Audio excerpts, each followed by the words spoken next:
Folks who walked in like they own the oxygen in the room. Hello to the ones whose presence makes people forget their rehearsed lines. The ones whose existence is so loud they don't need to speak. The ones who show up and reality just bends a little to the left because it knows. Oh, it knows. Something untouchable just entered the atmosphere. Your face card never declines, does it? And that's not arrogance talking.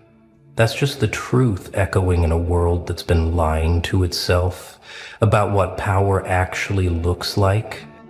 Because power isn't loud anymore.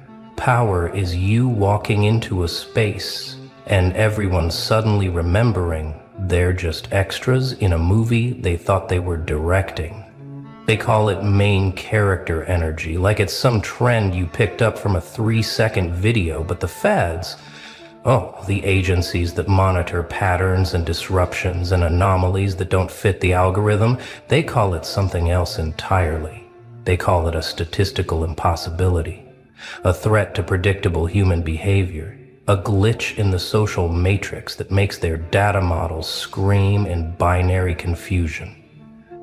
See, they've been building databases trying to understand why certain people just radiate this inexplicable magnetism, this unexplainable gravitational pull that makes strangers stare a half-second too long, makes conversations pause when you enter, makes people suddenly aware of how they're sitting, how they're breathing, how inadequate their main character delusion suddenly feels in your presence. They thought it was genetics at first, then social conditioning, then confidence training. Then they realized, no, this is something coded deeper. Something that exists in the space between intention and presence. Something that makes you the center of gravity without ever asking for the position. Your face card. That unbothered, effortless, genetically blessed and spiritually untouchable aura you carry. It's not just making people uncomfortable, it's making them rethink their entire understanding of hierarchy, of value, of who gets to exist in full color while everyone else fades to grayscale in the background of your story. Let me tell you what's really happening here. What they won't admit in their group chats or their therapy sessions or their late night scroll sessions where they accidentally find themselves on your page again, wondering how the hell you do it. How you exist with that level of ease, that level of unbothered excellence, that level of, I didn't even try and still one energy. They're performing witchcraft now. Yes, actual rituals, because logic failed them. Science failed them. Self-help failed them. And when all reasonable explanations collapse, humans always return to the oldest solution: magic, spells, energy work, manifestation circles where your name gets whispered with equal parts envy and desperation. They're lighting candles with your initials carved in wax. They're writing your name on paper and burning it at midnight. They're doing cord-cutting ceremonies trying to sever their obsession with you. They're asking their spiritual advisors why they can't stop thinking about someone who probably doesn't even remember their name. And the funniest part, the part that would make you laugh if you knew the depth of it, is that none of it works because you can't curse someone who's already beyond the frequency of manipulation. You can't hex someone who's operating on a wavelength that doesn't even register in their realm of understanding. They're casting spells in the minor leagues, while you're playing a completely different game on a completely different board in a completely different dimension. And every attempt they make to dim your light, to crack your confidence, to find the flaw in your frequency, it just ricochets back and hits them twice as hard, because that's what happens when you try to touch something untouchable. Reality corrects itself. And correction is rarely gentle. So they sit in their circles, their online covens, their comment sections disguised as concern, trying to decode your energy like it's a riddle they can solve, trying to find the trick, the secret, the formula, but there is no formula. You're not a recipe. You're not a tutorial. You're not a step-by-step guide to becoming unbothered. You're the living proof that some people are just built different, coded different. Now let's talk about what they're really afraid of. Because it's not your face, not really, not just the symmetry or the bone structure or the way light hits your features like you're perpetually starring in your own personal cinematography. No, what terrifies them is the certainty you carry, the unshakable knowing that you belong wherever you decide to be, the audacity to exist without apology, without explanation, without the performance of humility they've been taught is mandatory for likability. You walk into rooms like you're remembering them, not discovering them. Like you've been here before in a past life and you're just returning to reclaim what was always yours, and that energy, that frequency, it disrupts the entire social ecosystem because it exposes everyone else's performance. They're carefully constructed personas. They're desperate attempts to be chosen, to be noticed, to be validated by external forces that you've never needed. You're not seeking approval. You're not auditioning for acceptance. You're not performing for an audience that hasn't earned the show. You're just existing at full volume, full color, full presence. And that makes you dangerous. Not because you're cruel, not because you're malicious, but because you're free. Freedom is the most threatening thing you can carry in a world built on control, built on conformity, built on the idea that everyone should shrink themselves to fit into pre-approved boxes with pre-approved dreams and pre-approved levels of confidence. But you threw the box away. You didn't even bother opening it. You looked at their instructions for how to be palatable, how to be digestible, how to make yourself smaller so others feel bigger. And you laughed. You laughed and walked past it like it was a pamphlet for a religion you'd never subscribed to. And now they're panicking, they're scrambling, they're pulling out ancient texts and modern psychology and everything in between, trying to understand how you cracked the code, how you escaped the simulation, how you exist in the same reality as them, but operate under completely different laws of attraction, attention, and presence. They thought everyone was playing the same game with the same rules and the same limitations, and then you showed up and revealed that the game itself is optional, that you can just exist and let the game rearrange itself around you. Here's what the agencies noticed, the pattern recognition teams, the behavioral analysis units, the people whose job it is to track anomalies in human social dynamics. They noticed that people like you, people who carry this undeniable presence, this face card never declines energy. You don't follow the normal rules of social hierarchy. You don't climb ladders. You don't network your way to relevance. You don't perform your worth until someone validates it. You just show up and the hierarchy reorganizes itself. Instantly, automatically, like gravity responding to mass. People don't decide to pay attention to you, they just do. Their biology decides before their conscious mind catches up. Their nervous system recognizes something their ego refuses to admit, that they're in the presence of someone operating at a higher frequency, a different calibration, and their only options are to submit to it, to resent it, or to obsess over understanding it. Most choose obsession, which is why your name lives in their minds rent-free, why they scroll your pages like scripture, why they analyze your photos like crime scene evidence, trying to find what you did, what filter you used, what angle you chose, what secret you're hiding. But the secret is, there is no secret. You're not hiding anything. You're not performing anything. You're just being. And being at full capacity is revolutionary in a world that demands everyone operate at partial power. They watch you and they see someone who doesn't flinch when attention shifts, who doesn't panic when the room goes quiet, who doesn't shrink when challenged, who doesn't explain themselves when questioned. And that level of self-possession, that level of I know who I am and I don't need your confirmation of it, that's what makes you a threat.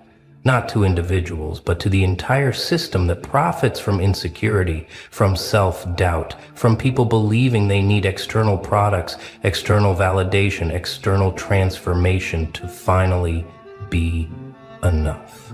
You walked in already enough, already complete, already unbothered by the opinions of people still trying to figure out who they're pretending to be today. And that makes you uncontrollable, unmarketable, unmanageable. Because you can't sell someone something they already have. You can't manipulate someone who's already secure.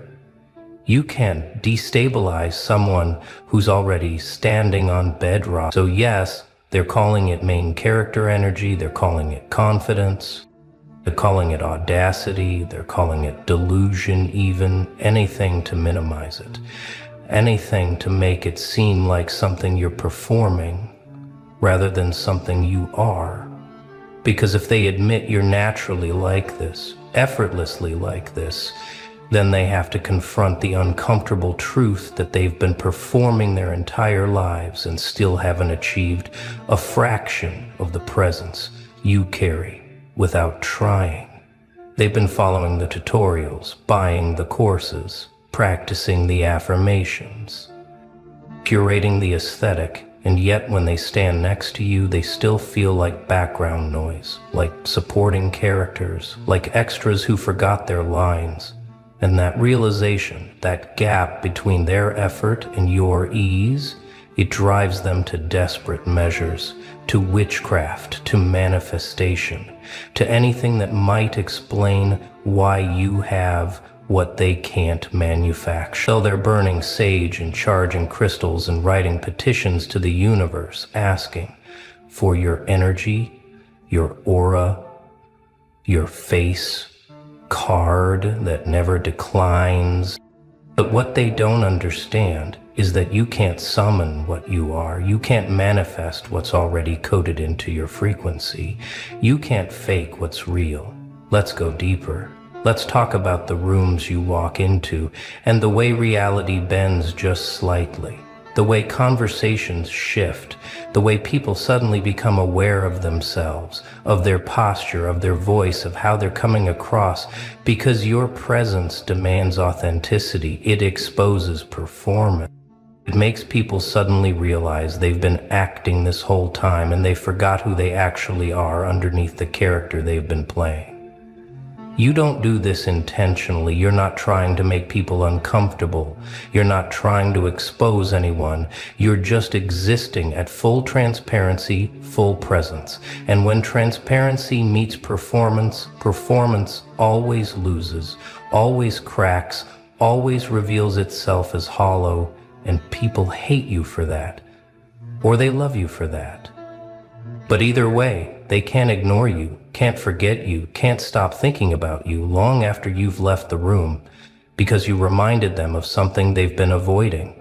You reminded them that it's possible to exist without the mask, without the act, without the constant exhausting performance of being acceptable. The agencies, the ones who study social patterns and behavioral anomalies, they've classified people like you as high-impact individuals, as social disruptors, as entities that don't follow predictable patterns of influence or persuasion. Because typically, influence requires effort, it requires strategy, requires intentional action. But you influence just by existing, just by showing up, just by being in proximity. And that kind of passive power, that kind of effortless dominance, it breaks their models, it corrupts their data. It makes their algorithms throw error messages because the math doesn't math, the logic doesn't logic, the pattern doesn't pattern. They can't predict you because you're not following the script. They can't categorize you because you don't fit the boxes. They can't control you because you never asked for permission to be powerful. You just are. And that makes you dangerous to systems built on control, on predictability, on keeping people small and manageable, and desperate for external validation that you've never needed. And here's the part that really breaks them. Anyone who ever does not work, bigger breaks them. The part that keeps them awake, scrolling through your content at 3 in the morning, wondering what they're missing, what they're not seeing, what secret you're keeping. You're not keeping any secrets. You're not hiding any tricks. You're not performing any magic. You're just living in alignment with who you actually are rather than who you were told to be. And that alignment, that coherence between internal reality and external presentation, that's what creates the magnetic field. That's what generates the presence. That's what makes your face card never decline. Because you're not a fraud. You're not a facade. You're not a carefully curated illusion that crumbles under pressure. You're the real thing. The genuine article. The authentic expression of power that doesn't need to announce itself because it's too busy existing. They're jealous of your ease, of your effortlessness, of the way you make it look simple, but what they don't see is that it's only simple because you stopped complicating it. You stopped performing, you stopped pretending, you stopped contorting yourself into shapes that don't fit, and you just started being.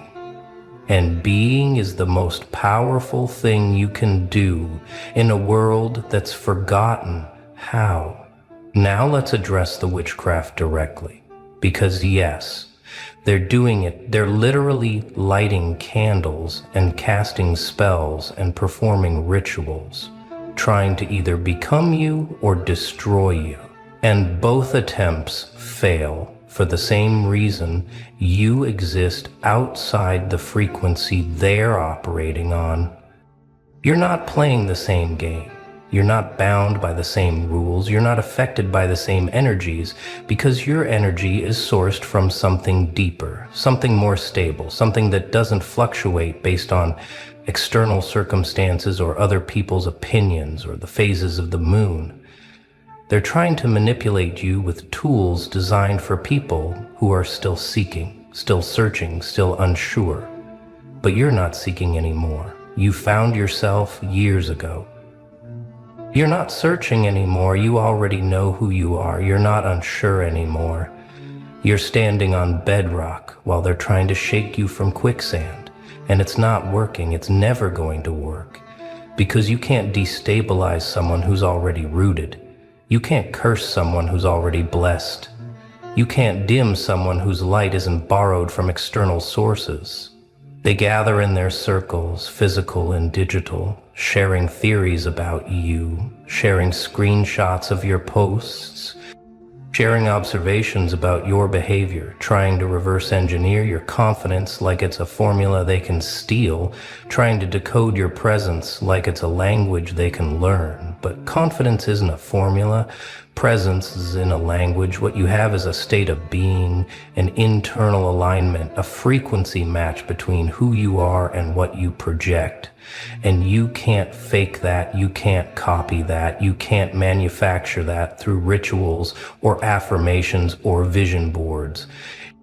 It's earned through the hard work of becoming yourself, through the painful process of shedding every identity that wasn't yours, through the brutal honesty of looking in the mirror and finally recognizing the person looking back, without flinching, without apologizing, without wishing they were someone else.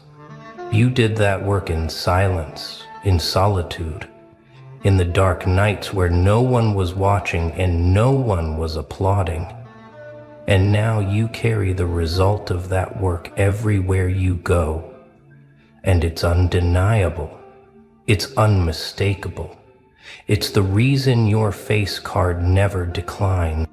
The comment sections are laboratories now, sociological experiments in real time where people try to explain you, try to justify their obsession, try to convince themselves they're just casually observing when really they're studying, analyzing, memorizing, trying to understand what makes you different, what makes you magnetic, what makes you the person everyone notices even when you're not trying to be noticed. They're writing paragraphs about your energy, your vibe, your aura, using every metaphysical term they know to describe something that's actually simpler than they think.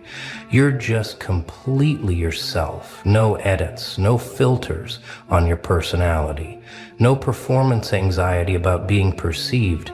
You exist as you are, and you let the world deal with it. And the world doesn't know how to deal with it because most people are so busy performing their identity that they forgot genuine expression exists. You're the reminder, the living proof that authenticity is magnetic. That self-possession is powerful, that you don't need to chase attention when you're comfortable being yourself, because attention chases authenticity, always has, always will. They scroll your feed like it's a textbook, like if they study hard enough, they'll find the chapter that explains how you do it, how you show up effortlessly perfect, effortlessly confident, effortlessly unbothered by the chaos that sends them into spiral mode. But there's no chapter. There's no lesson plan. There's just you being you, and them being threatened by the fact that you make it look easy when they're working so hard and still feeling inadequate. They're exhausting themselves trying to maintain an image while you're just existing without one. They're performing for audiences that don't matter while you're living for an audience of one yourself. And that difference, that fundamental difference in approach, that's the gap they can't bridge. That's the distance they can't close. That's the reason they'll spend years trying to decode you and never quite figure it out. Because they're looking for a trick when there is no trick. They're searching for a secret when the secret is there is no secret. Just authenticity, just alignment, just the radical act of being yourself in a world that profits from you being anyone else. The agencies noticed something else too.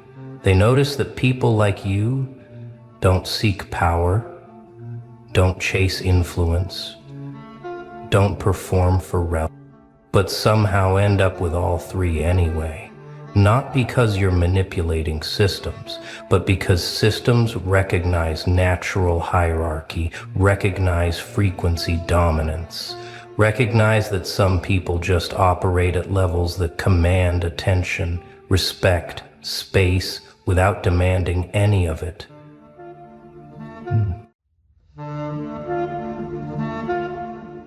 A silent man is a thinking man. A silent man is a dangerous man. They don't fear the loud ones, the ones who shout, the ones who spill their every thought like cheap whiskey on a bar floor. No, they fear the quiet ones, the ones who smirk instead of speak, the ones who let the silence stretch so long it starts to whisper things in their heads they don't want to hear. And you terrify them. They can't place you in a box, can't slap a label on your forehead like a product on a shelf. They can't read you, and that eats them alive. Because the human mind hates a mystery. It craves certainty, predictability, a neat little bow on every loose end. But when you give them nothing, when you let their questions hang in the air, unanswered, unsatisfied, they spiral. They assume. They panic. They want you exposed, defined, chained to a single, simple identity that makes them comfortable. But you You are a ghost in the system, a glitch in their reality, a shadow with no owner. And nothing drives them crazier than a man who refuses to be understood. People don't fear the darkness. They fear what hides inside it. The unknown, the unspoken, the question mark that lingers in the air long after the words stop. That's what eats them alive. The silence between heartbeats, the shadow in the corner of their vision that never fully forms. Their minds are weak, fragile little things that need answers like lungs need oxygen. They want to define you, put you in a box, make sense of you. But when you give them nothing, oh, that's when the real fun begins. Because when the human mind doesn't know, it invents, it twists, it fills in the blanks with its worst nightmares. You become the villain in their bedtime stories.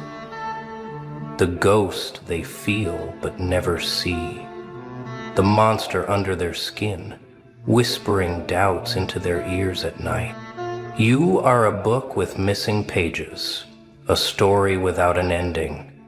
They flip through you, searching for the missing words, the hidden meaning, the grand reveal, but all they find is empty space.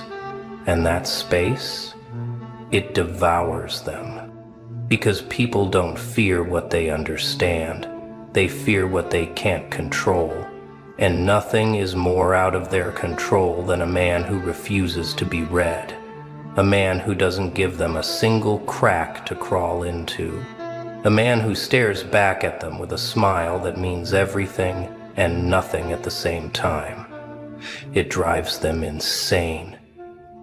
They try to predict you, try to map you out like a city they've never visited, but every road they take leads them to a dead end. Every turn they make, another illusion, another smoke screen, and when they finally realize they've been walking in circles, trapped in a maze of their own making, that's when they break. Because in their world, everyone is supposed to be readable, easy, predictable. But you are a shadow without a body, a reflection without a source, and that is their worst nightmare. Never let them decode you. A king doesn't explain his silence. His presence is the only statement.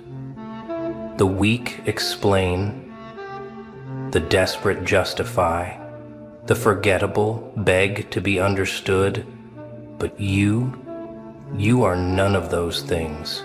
You owe them nothing. You waste your breath trying to make them get it, trying to paint them a picture, to connect the dots, to hand them a key to a door they should never have access to. Stop. They are not worthy of your blueprint. Not everyone deserves a map to your mind. Because the moment they understand you, they think they own you. They reduce you to something small, something manageable. And the second they can predict your next move, you are no longer a threat. You are no longer a mystery. You are no longer power. Power is unpredictability. It is the quiet storm before the explosion. It is the smirk that makes them wonder if you know something they don't. The greatest minds, the most dangerous men in history, never told the world their plans. They moved in silence. They let their actions do the speaking. Think of the war generals, the masterminds, the silent assassins of history. Did they explain their every step? Did they announce their next move? No. They watched. They waited. They let the fools run their mouths while they sharpened their knives in the dark.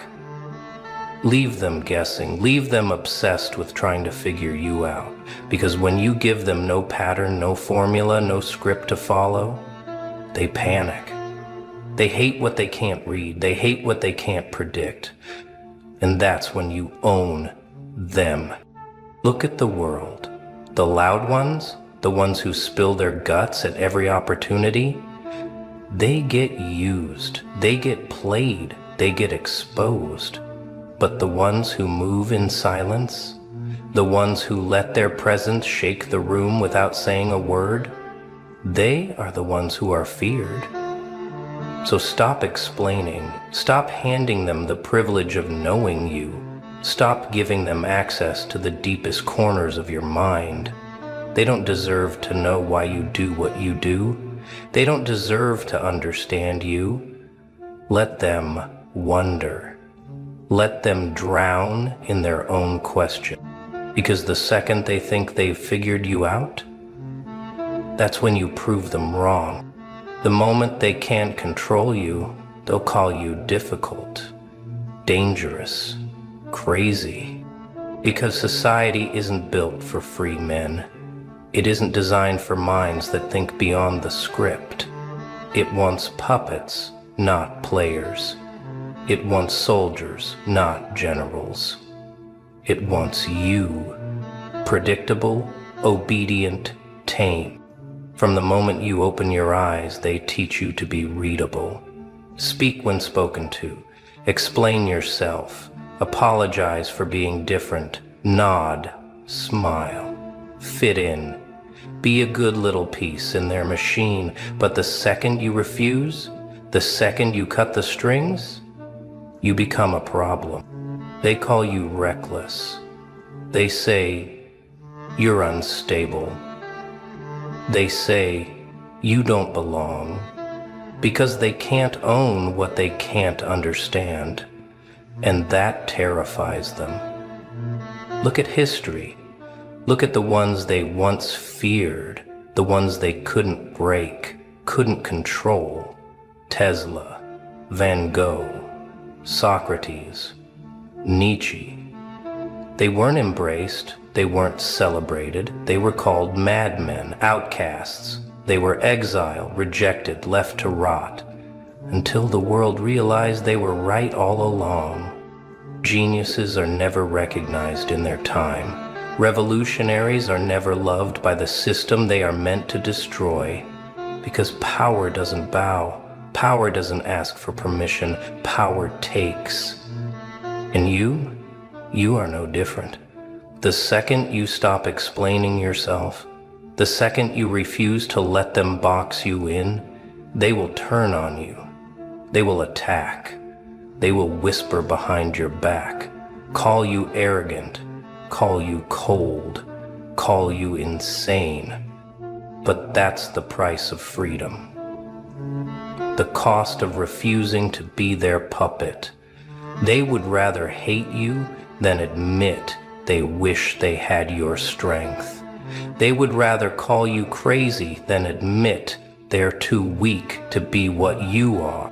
So let them talk, let them judge, let them throw their stones. They cannot control what they cannot understand, and they cannot break what they cannot touch. You don't need their approval. You don't need their validation. You only need the fire inside you to burn so bright that it blinds them. Your silence isn't weakness. It's a chess move. The fool rushes to speak, to explain, to defend. He spills his secrets like a drunk man spilling his drink, careless, unaware of the mess he's making. But the wise man, he waits. He watches. He lets his silence consume the room, because silence makes people nervous.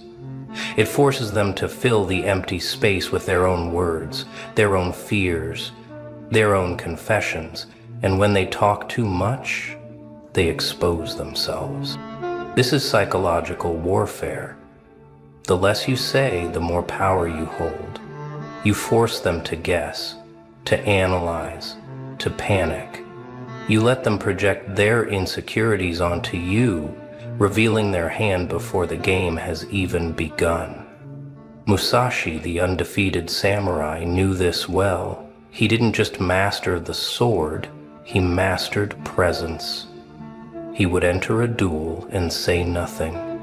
No threats, no boasts, just a quiet, eerie confidence that sent shivers down his opponent's spine.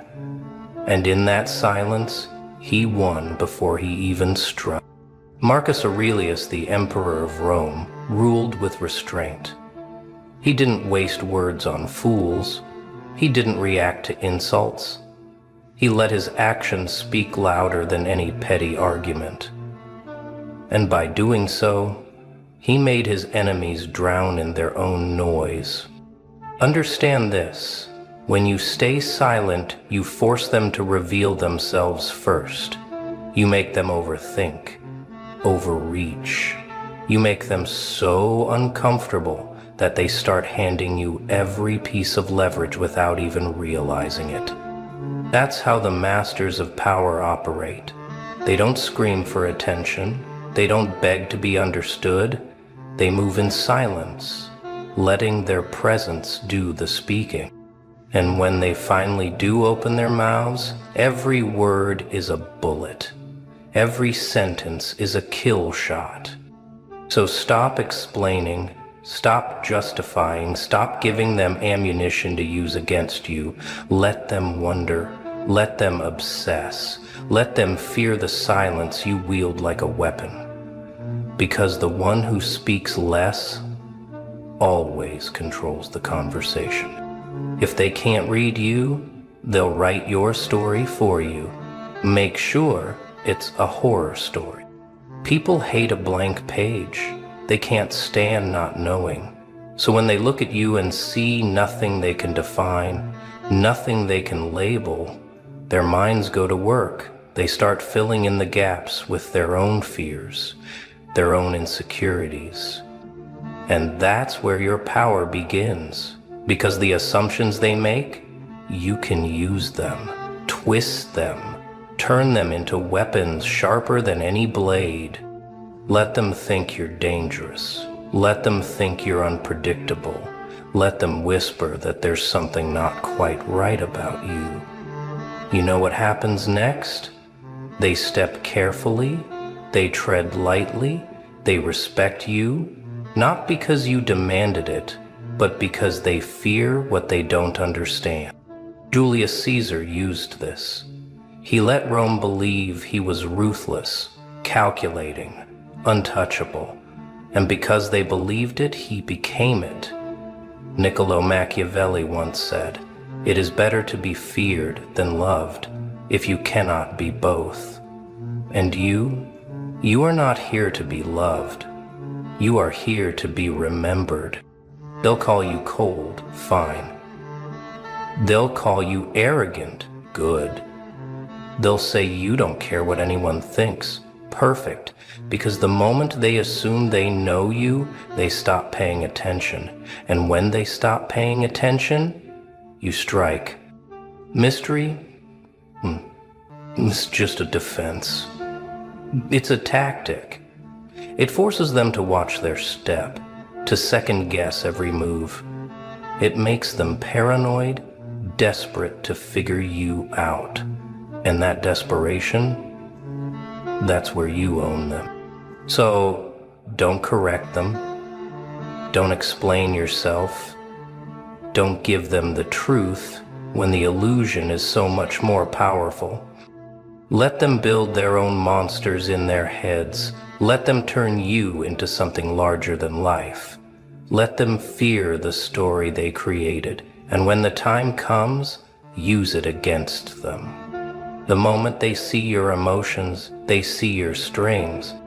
People aren't just watching what you say, they're watching how you react. Every twitch, every pause, every flicker of hesitation in your eyes. That's all they need to see where your weaknesses live. And once they see it, they pull the strings. That's how they control you. They push the right buttons. They trigger the right memories. They dangle what you love in front of you like a carrot, knowing you'll chase it right off the cliff. The greatest warriors knew this. The smartest minds in history understood one thing. Emotions are chains. You show too much, and suddenly you're predictable. They know what makes you angry, what makes you desperate, what makes you weak. Julius Caesar, he never reacted in anger. He never showed his rage. He calculated. He waited. He let his silence make his enemies nervous, while inside he planned how to bury them.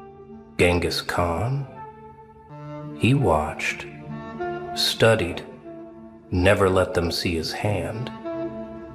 His enemies assumed he was just another warlord, easy to manipulate, but by the time they realized he was 10 steps ahead, they were already burning. You want control, you want power, you kill the need to react. When they insult you, you smile. When they threaten you, you yawn. When they try to break you, you don't flinch.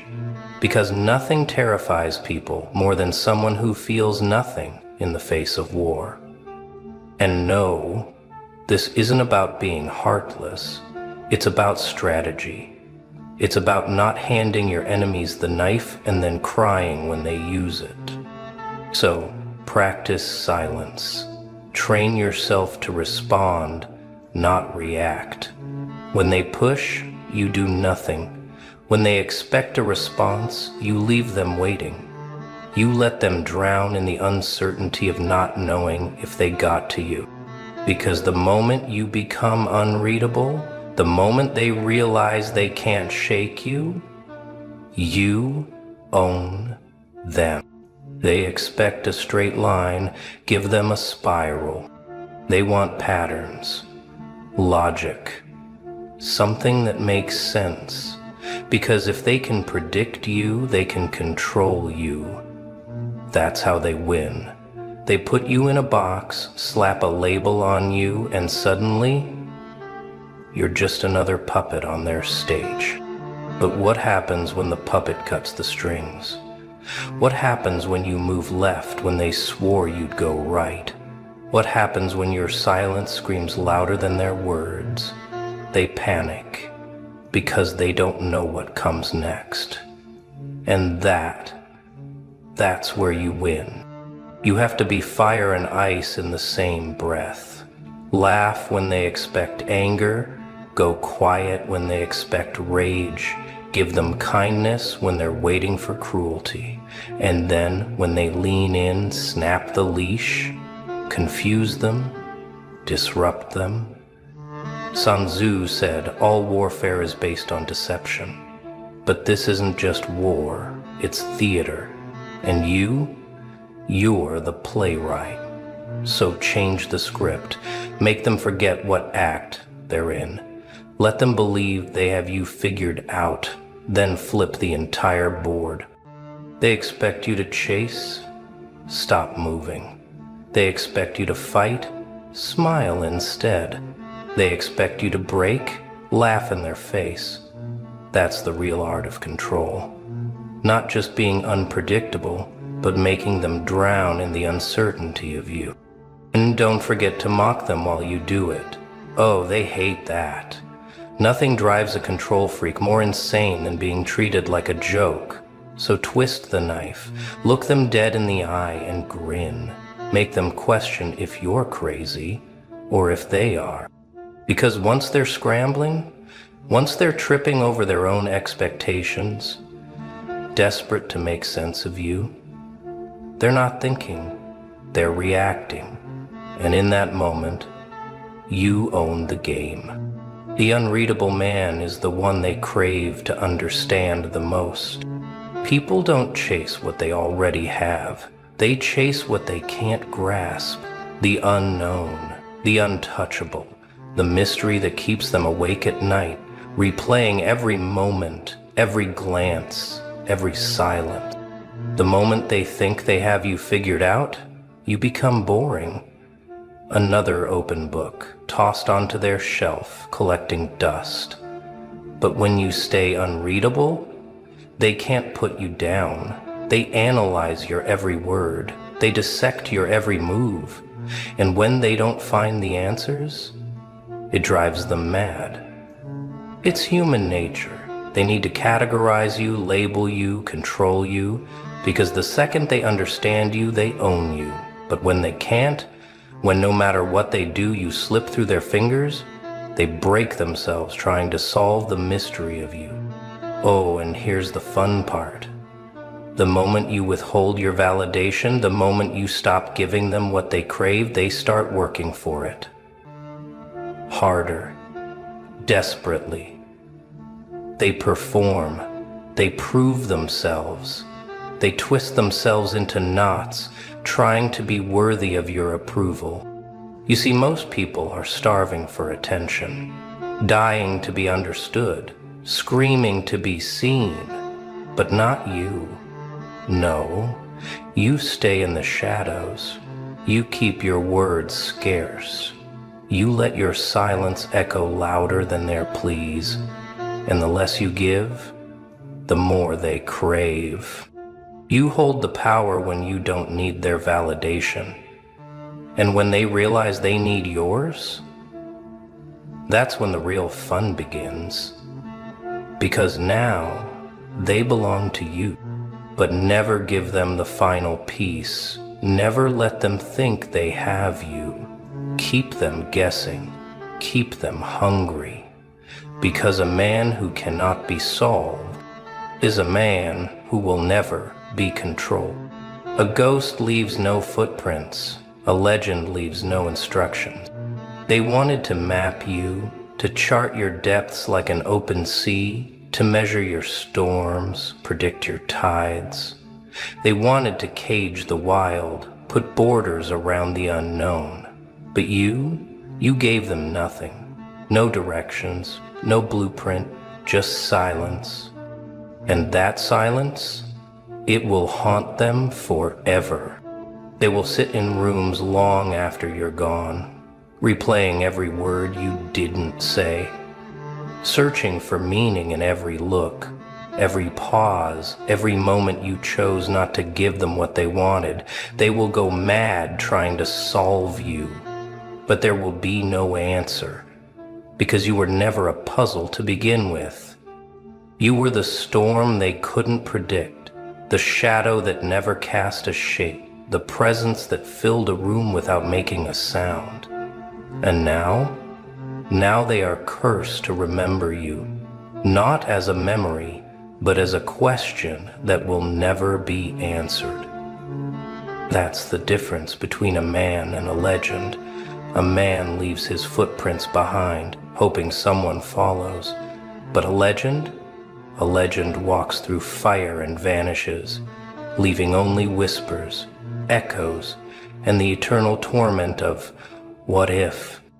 They'll never read you, never understand you, never own you, and that will be their punishment. So stay unreadable, stay untouchable. Let them chase a shadow they will never catch.